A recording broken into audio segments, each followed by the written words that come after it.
So there are not only employees, governments and central banks and inflation, there's also, of course, businesses in an economy.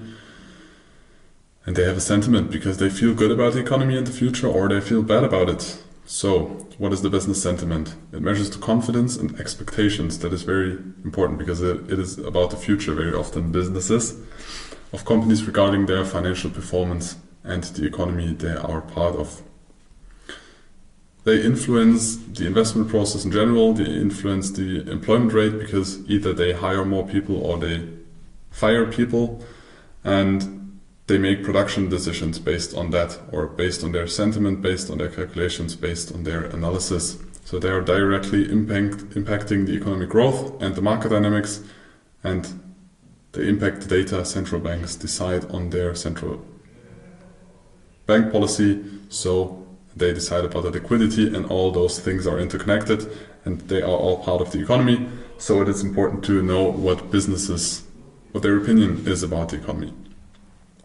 What are the key indices? So you have common indicators like the purchasing manager index and the business confidence index. So this measures, it's just like a survey of managers in companies, and most of the times it is above or below 50. Above 50 is like economic growth, and below 50 most of the time is a contraction, economic contraction, so more of a negative sentiment. But how is the business sentiment measured? There are surveys, and the PMI or Purchasing Manager Index is one of the most important. So it's about the managers that decide about purchasing in a company. It's monthly published, and as I said, above 50 is expansion and below 50 is a contraction. Companies also plan for the future, so it also reflects the outlook of a business. It's not about what are you doing right now or what have you done in the past quarter. It's also about what are you planning to do in the upcoming quarters for the future performance. This is also important to know. The components are what is the current condition, what is the current financial outlook, what is the current production they have, either in services or in physical production, and what are your future projections for the next 6 to 12 months. I think 2 years ago I was diving really deep into that rabbit hole. I don't remember all the details anymore because I don't need to. If you want to understand all the details, maybe in the future or next year we're going to make a product about this. But for this and for you as a trader and trying to learn our strategy, you just need to know the basics about this. You don't need to understand this completely.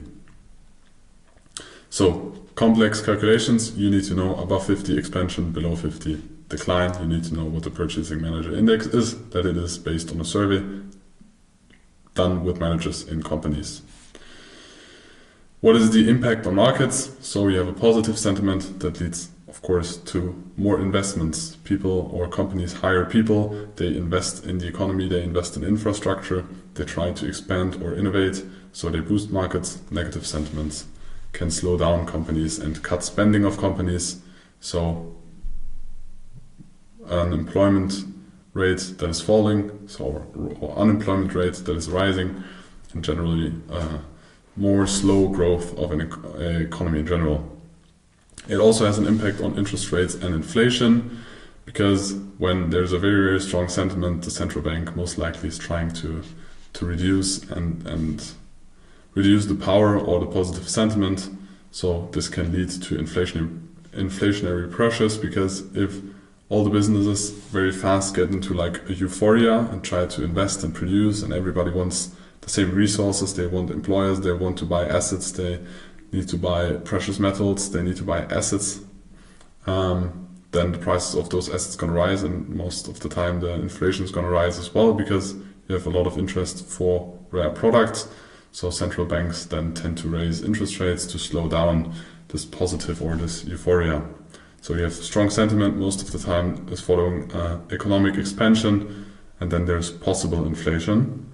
So central banks most of the time raise interest rates to reduce the liquidity to slow down this economic growth. The business sentiment particularly affects sectors like manufacturing, technology or financial. They are in different areas, and play a major role. You should need to know them depending on the assets you trade. When you trade currencies, you need to know the PMIs of the different countries, for example, or you should compare them when you trade stocks. It's also interesting to look maybe at the financial part of the PMI when you trade banks or analyze banks or want to buy a bank stock. So there are different ways to display this. You should know about it. That's it. For your trading strategy, rising sentiment can follow in potential growth, and in that growth phases, it's important to know that there are cyclical, I don't know the exact pronunciation, like consumer goods. So you have companies that produce consumer goods, and in growth, so when the sentiment is very positive, the likelihood of those companies growing, expanding, making more revenue is higher. So people and companies and also investors tend to invest in more cyclical sectors, so that have more seasons in it and are not for the base, for the essential part of life. And when the market sentiment is more negative,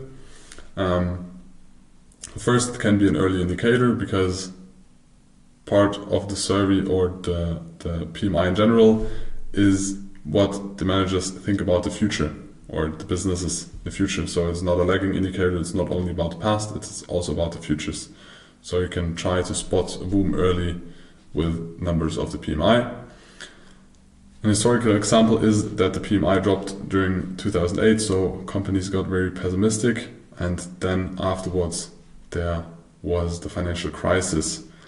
While there was a rising PMI, when you saw the very strong recovery of the markets and economies during COVID, we had a very harsh drop down in 2020. You can see it in this graph, for example, in the United Kingdom, we had a very drop down, very pessimistic view, but then it completely reversed and got very positive.